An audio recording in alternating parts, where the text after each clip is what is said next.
February 12th, 1941.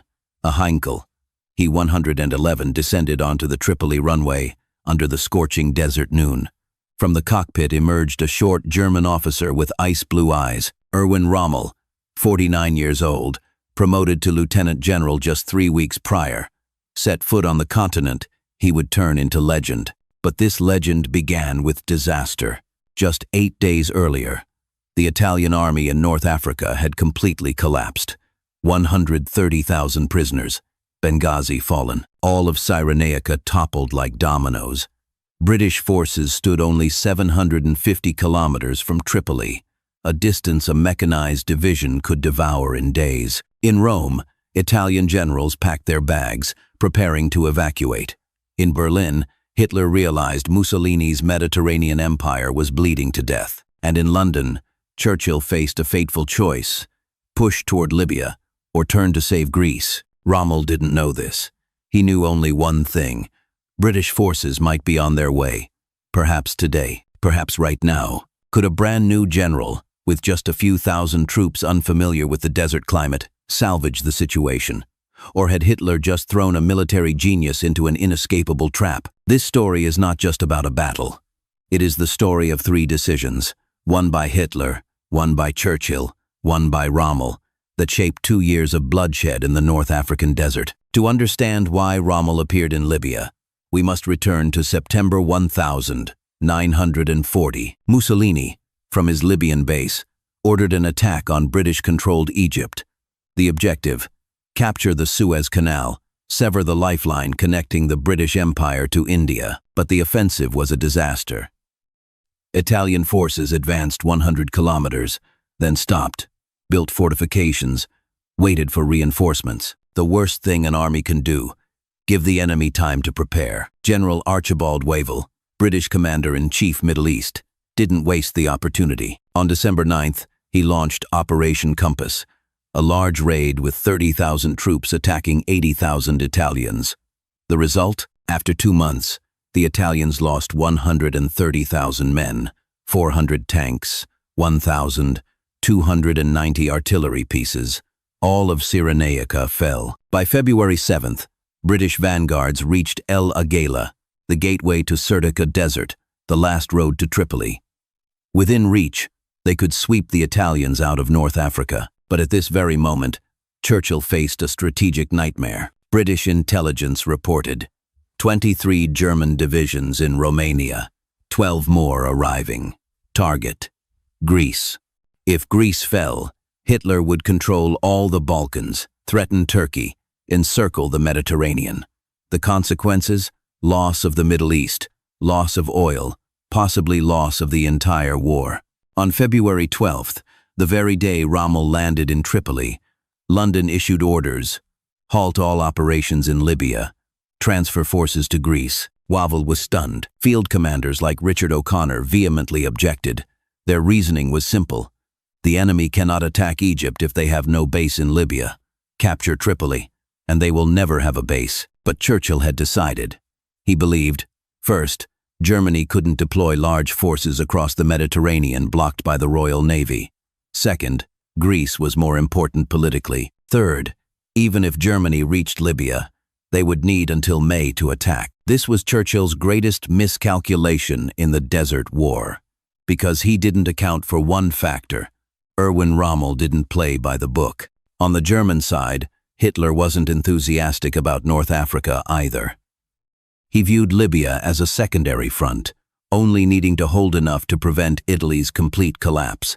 His orders to Rommel were clear: fight defensively, no attacks, wait to consolidate forces. Yet Rommel, soon to be known as the Desert Fox, would shatter all those orders within a week. When Rommel arrived in Tripoli, he inherited chaos. Remaining Italian forces: Corps 10, consisting of the Brescia and Pavia divisions, the Ariete division, totaling about 25,000 men. The problem? Morale was shattered. Many officers had packed their bags waiting to go home. As Rommel recorded, morale could not be lower. Most Italian officers hoped to return to Italy as quickly as possible. Weapons? Even worse. The Ariete division had 120 tanks, but according to Rommel's assessment, completely obsolete design, far too light, once used to chase natives around Abyssinia. Corps X had virtually no artillery. Logistics? Tripoli could only handle 3,000 tons of cargo daily, while minimum requirements were 5,000 tons. German forces? On February 14th, only Reconnaissance Battalion 3 and Anti-Tank Battalion 39 docked, totaling fewer than 2,000 men. The main force, the 5th Light Armored Division, would arrive gradually over many weeks. Air Force? 60 Stuka dive bombers and 20 Bf-110 seconds. A tiny force compared to the Royal Air Force. British forces after Operation Compass held overwhelming superiority, but the decision to transfer troops to Greece turned advantage into weakness. What remained in Cyrenaica? The 9th Australian Infantry Division, under strength, undertrained, lacking Bren guns, anti-tank weapons, and transport. The 2nd Armoured Division, minus the 1st Armoured Brigade and half its support group sent to Greece. The remaining 3rd Armoured Brigade had only 86 tanks out of an authorized 156, all exceeding recommended mileage, prone to breakdown. Some had to use captured Italian tanks. According to historian John Connell, this so-called division amounted to barely 1 weak armoured brigade, not fully mobile, and likely to waste away altogether if it did much fighting. Total British forces, 12,000 to 15,000 men, but in a chaotic transition period. Field Commander Lieutenant General Richard O'Connor was about to be replaced for Greece. Rommel's plan shattered all traditional defensive rules. The best defense is offense. He reasoned, if the British knew German forces were present, they would halt. So show them German forces immediately. Don't wait to consolidate. Don't wait for orders. Advance. Seize positions. Apply psychological pressure. Phase 1 objective. Capture Sirte, 350 kilometers east of Tripoli, then push to Nophilia, just 160 kilometers from British forces, not to destroy, but to make the enemy believe German forces were stronger than reality. The British plan? None. Wavell was constrained by London. Undertake no operations beyond the Cyrenaica frontier. Hold firm with minimum forces. This was the formula for disaster. One side forbidden to attack, one side ignoring orders not to attack. On the afternoon of February 12th, after landing, Rommel didn't rest. He flew straight up in a Heinkel 111, accompanied by Colonel Rudolf Schmundt, Hitler's adjutant sent to supervise, but actually to ensure Rommel had a direct line to the Führer. From 2,000 meters altitude, the Libyan desert stretched like an endless yellow canvas. Rommel meticulously recorded, between Homs and Tarhuna, 2 towns blocking the direct approach to Tripoli, just 100 kilometers away, were low hills unsuitable for mechanized forces. But from Homs to Misrata, absolutely flat terrain, no trees, no ravines, extending hundreds of kilometers to Sirte. The perfect road for tanks, Rommel noted. Upon landing, he had a plan. Sirte must be held at all costs. But there was an intractable problem. German troops hadn't arrived. Italian morale was low. British forces could attack at any moment. The only way to stop them, the Luftwaffe. That very evening, February 11th, Rommel flew to Rome to meet General Hans Geisler, commander of Air Corps based in Sicily. Rommel demanded, bomb Benghazi harbor tonight, then strike British columns southwest of town at dawn. Geisler refused. The reason? Italian aristocrats who owned property in Benghazi had applied pressure. They didn't want the city destroyed. Rommel didn't argue. He stepped out, called Schmundt, and Schmundt called Hitler directly. 2 hours later, Stukas took off. Benghazi burned through the night. Germany's war in North Africa began not with tanks, but with bombs. On February 13th, Rommel ordered Italian forces, Corps X advance to the Sirte Buerat area, Ariete Division follow, taking positions west of Buerat. But logistics were a nightmare. Long distances, scarce fuel, insufficient vehicles.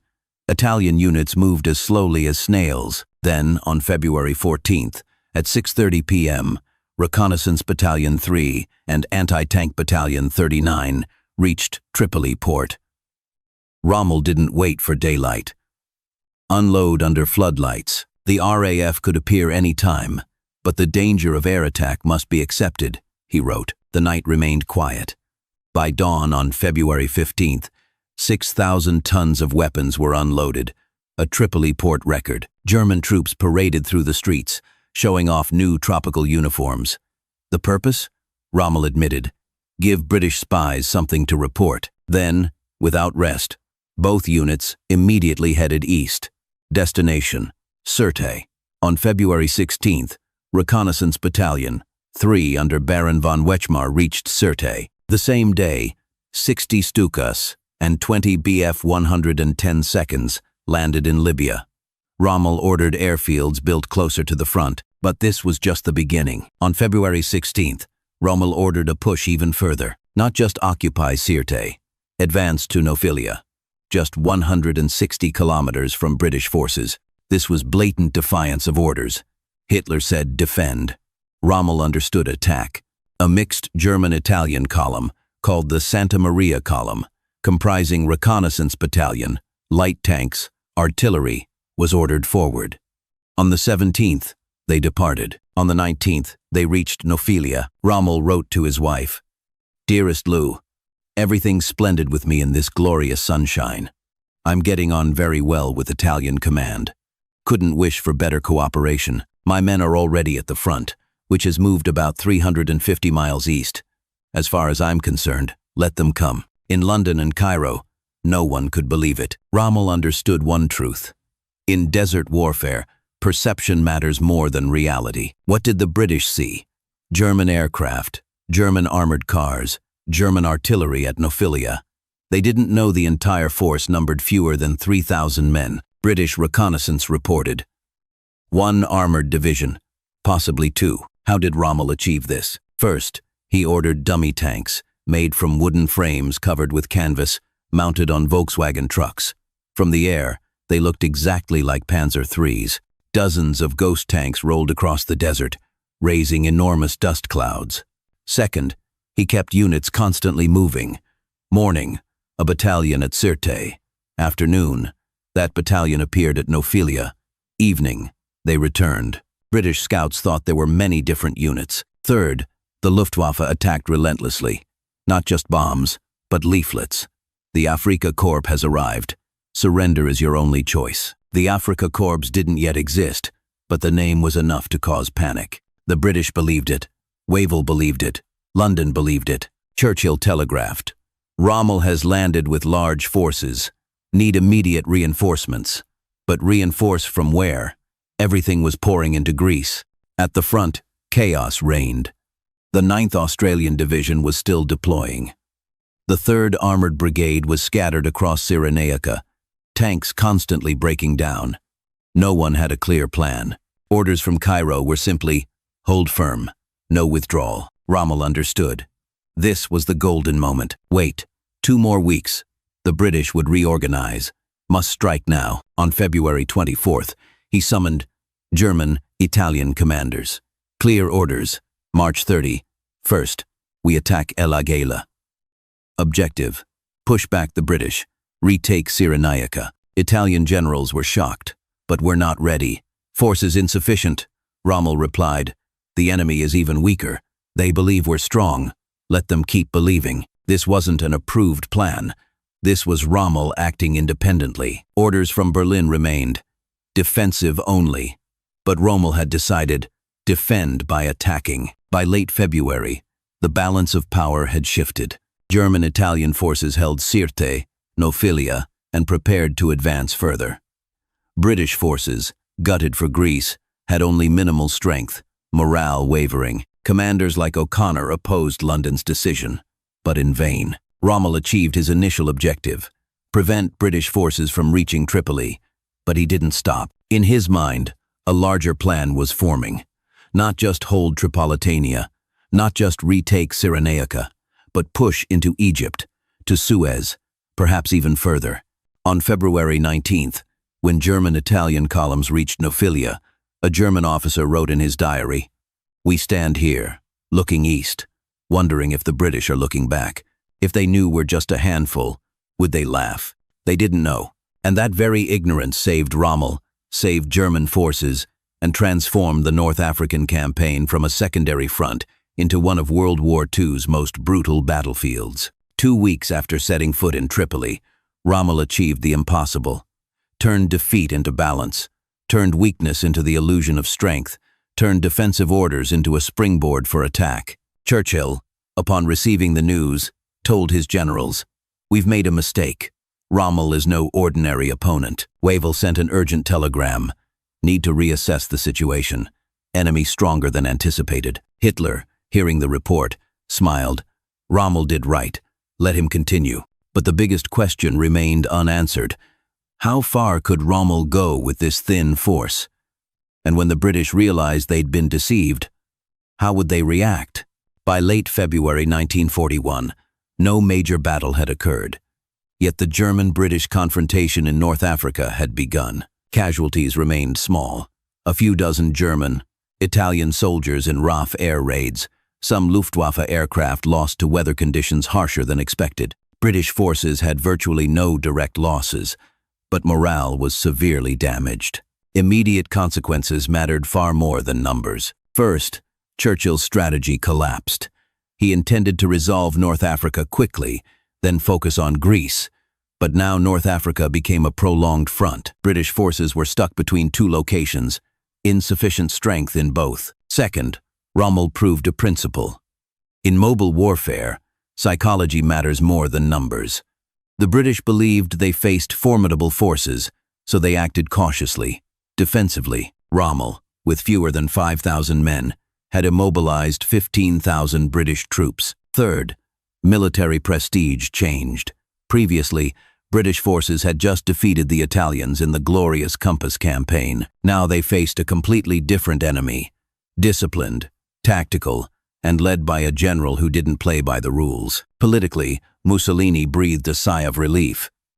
He wrote, thanking Hitler, "Germany has saved our empire." Hitler, who initially viewed Libya as a burden, now saw opportunity. If Rommel could push into Egypt, the entire Middle East would be within reach. Wavell, in Cairo, faced a nightmare. 2 fronts, insufficient forces, insufficient time. He wrote in his memoirs, February 1941 was when everything began to go wrong. And Rommel? He wrote to his wife, "They haven't seen anything yet." The early weeks of February 1941 weren't a battle, but a profound strategic lesson that shaped the entire North African campaign afterward. Rommel laid the foundation for the Desert Fox legend. Over the next 2 years, he would defeat British forces many times, create spectacular maneuvers, turn the North African desert into the theater of modern armored warfare. But it all began here. From the decision to defy orders, from turning weakness into advantage through psychological warfare. For Britain, this was a bitter lesson. Churchill had to learn to balance multiple fronts. The decision to withdraw forces from North Africa to save Greece ultimately led to failure in both places. Greece collapsed in April 1941. North Africa fell into a stalemate lasting until 1943. Tactically, Rommel proved the desert was an ocean on land, where mobility and surprise beat numbers. The principles he applied, continuous reconnaissance, rapid attack, exploiting enemy psychology, became curriculum in military academies afterward. 3 core lessons. First, strategy is never separate from politics.